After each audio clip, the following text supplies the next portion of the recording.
बच्चों, कल हमने मेधा में पार्ट 5 मैंने आपको पढ़ाया ममता की मूरत। तो ये थोड़ा बड़ा पार्ट है, इसलिए मैंने इसको 2 भागों में विभक्त किया है। कल मैंने आपको पढ़ाया था कि जो मदर टेरेसा थे वो किस प्रकार उनका मन असहाय, कोढ़ियों, दीन दुखियों की सेवा में लगता था। और उन्होंने अपने स्कूल की, वो एक स्कूल में प्रधानाचार्य थे, वो स्कूल की नौकरी भी उन्होंने छोड़ दी थी और वो गरीबों की सेवार्थ, है ना, उन्होंने अपना जीवन समर्पित कर दिया। और उन्होंने क्या किया था, उन्होंने नीली किनारे वाली साड़ी पहननी शुरू कर दी और उन्होंने लोगों की सेवा करने का प्रण लिया। अब इसके बाद कहानी आगे हम पढ़ते हैं उनके बारे में। कॉन्वेंट छोड़ने के बाद उन्हें अनुभव हुआ कि केवल सांत्वना के कुछ शब्दों और मुस्कुराहट से झोपड़पट्टी के लोगों का भला नहीं होगा, है ना। जब उन्होंने कॉन्वेंट छोड़ा तो उन्होंने ये अनुभव किया कि वे केवल असहायों को, मुसीबत ज़्यादा लोगों को केवल सांत्वना के कुछ शब्द और मुस्कुराहट से उनका भला नहीं होता है। अतः उन्होंने पटना में नर्स की ट्रेनिंग ली और कोलकाता में अपना कार्य करना शुरू कर दिया। प्रारंभ में मदर टेरेसा के कार्य का विरोध हुआ। जब उन्होंने काम शुरू किया तो शुरू में लोगों ने उनका विरोध किया। एक बार की बात है, मदर टेरेसा एक ऐसी बुढ़िया को अस्पताल ले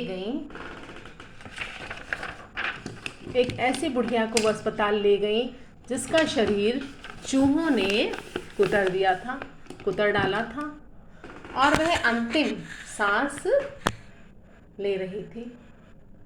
डॉक्टरों ने उसका इलाज करने से मना कर दिया, है ना।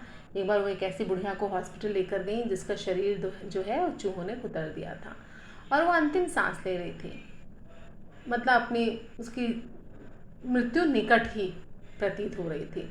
डॉक्टरों ने उसका इलाज करने से मना कर दिया।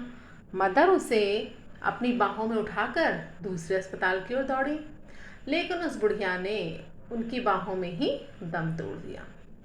मदर टेरेसा ने प्रण किया कि वह ऐसे मरणासन अनाथों के लिए एक घर की व्यवस्था करेंगे। उसी समय उन्होंने ये प्रतिज्ञा की कि वह ऐसे मरणासन मतलब जिनकी मौत बिल्कुल निकट है, ऐसे अनाथ लोगों के लिए घर की व्यवस्था करेंगी।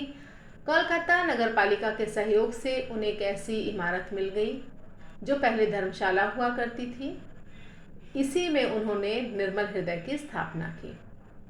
तो उन्होंने एक ऐसे नगर पालिका के सहयोग से एक ऐसी इमारत, उनको ऐसी बिल्डिंग मिल गई जो पहले एक धर्मशाला थी और उन्होंने वहाँ पर सबसे पहले एक निर्मल हृदय की स्थापना की। यह घर क्या था? यह घर था, लेकिन घर क्या था? यह एक जीर्ण शीर्ण सा, टूटा फूटा सा, पुराना सा कमरा था जिसमें 2 पलंग रखे गए थे। जब कभी भी उन्हें कोई असहाय, लावारिस और बीमार व्यक्ति दिखता था तो मदर उसे निर्मल हृदय में ले आती, मतलब उस जगह का, उस इमारत का नाम उन्होंने निर्मल हृदय रख दिया।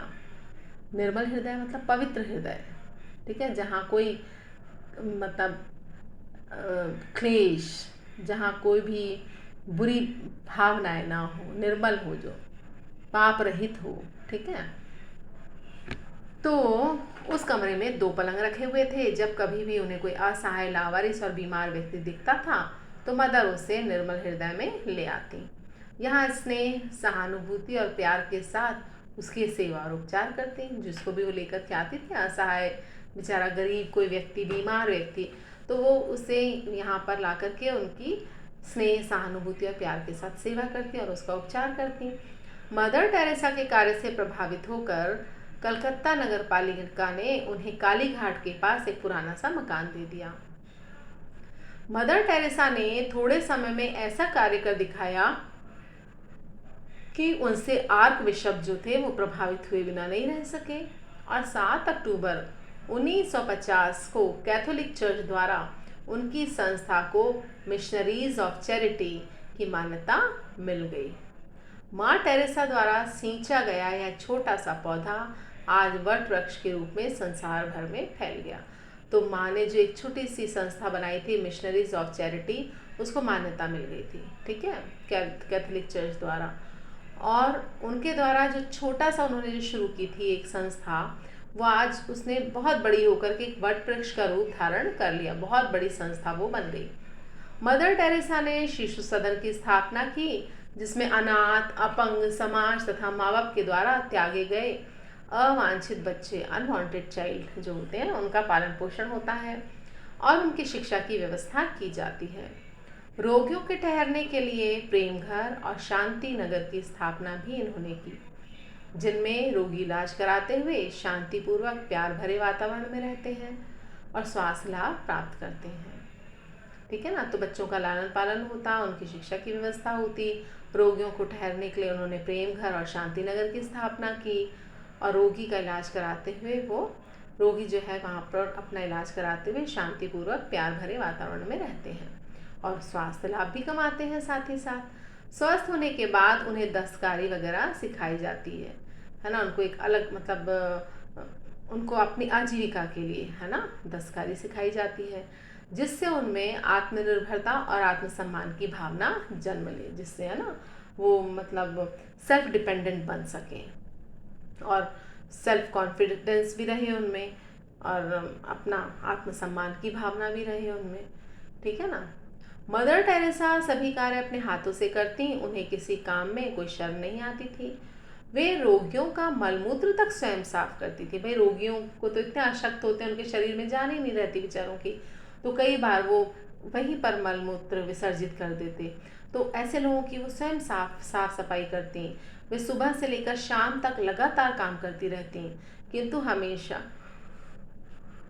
उनके चेहरे पर संतोष की मुस्कान रहती थी। सन 1980 में उन्हें भारत सरकार द्वारा सर्वोच्च उपाधि भारत रत्न देकर सम्मानित किया गया। इससे पहले सन 1979 में उन्हें नोबेल शांति पुरस्कार भी प्रदान किया गया। तो भारत सरकार का जो सर्वोच्च उपाधि है भारत रत्न, उसको देकर मतलब 1980 में उनको उससे भारत रत्न से सम्मानित किया गया और उसके पहले जो है सन 1979 में उन्हें नोबेल शांति पुरस्कार भी प्रदान किया गया। 5 सितंबर 1997 को यह दिव्य प्रकाश सदा के लिए भारत माँ की गोद में समा गया, मतलब उनकी मृत्यु हो गई।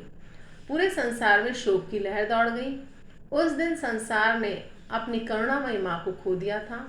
कोलकाता की सड़कों पर लोग फूट फूट कर रो रहे थे और उनकी अंतिम विदाई में भारत के ही नहीं बल्कि विश्व के अनेक देशों के प्रतिनिधियों ने भी भाग लिया। मरणोपरांत 4 सितंबर 2016 को पोप वेटिकन सिटी के फ्रांसिस ने ममता की साक्षात प्रतिमा मदर टेरेसा को उनके चमत्कारी कामों के लिए संत घोषित किया।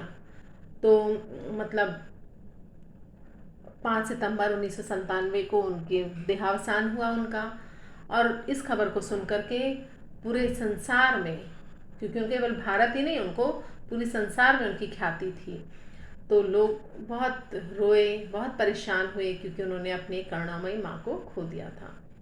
मरने के बाद मरणोपरांत 4 सितंबर 2016 को पोप वेटिकन सिटी के फ्रांसिस ने ममता की साक्षात प्रतिमा मदर टेरेसा को उनके मतलब मृत्यु उपरांत भी उन्होंने मतलब ऐसे चमत्कारी उनको प्रमाण मिले है ना, चमत्कार करने के ऐसा चमत्कार दिखाई दिया माँ का कि उन्हें संत घोषित किया गया। उन्हें कोलकाता की संत के रूप में मान्यता मिली, लेकिन ममतामयी माँ का प्रतिरूप होने के कारण उन्हें अब भी संत टेरेसा न बुलाकर मदर टेरेसा ही बोला जाता है। यद्यपि आज मदर टेरेसा हमारे बीच में नहीं है, तथापि अनेक नेक कामों के कारण वे सदैव जीवित रहेंगी। उनका यह संदेश हमारे लिए प्रेरणा का स्रोत बना रहेगा।